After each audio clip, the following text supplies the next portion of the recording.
Մենք որ Աստծուն ենք պաշտում, այն Աստծուն, որ արդարացավ հոգով, երևեցավ հրեշտակներին։ Մենք հավատում ենք այն Աստծուն, որ երևեցավ, հայտնվեցավ հրեշտակներին։ Մենք հավատում ենք այն Աստծուն, որ քարոզվեցավ հեթանոսների մեջ, անհավատների մեջ, նա գաղտնի չմնաց, նա բացվեց, նա հայտնեց իր անձը։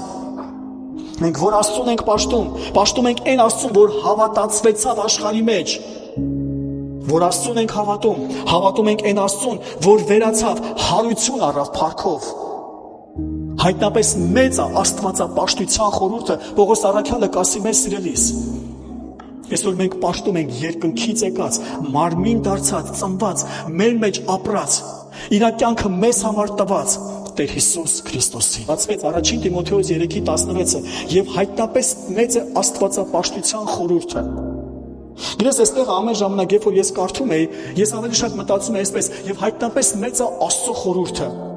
Բայց այս անգամ, երբ որ ես կարդում եմ, այստեղը պատրաստում էի աղոթքի մեջ, Տերը ուշադրությունը սևեռեց, ասեց, լսի, ասեց, ես չեմ ասել իմ խորհուրդը, այլ աստվածապաշտության խորհուրդը։ Աստված պաշտելու գաղտնիքը, Աստված պաշտելու հայտնությունը։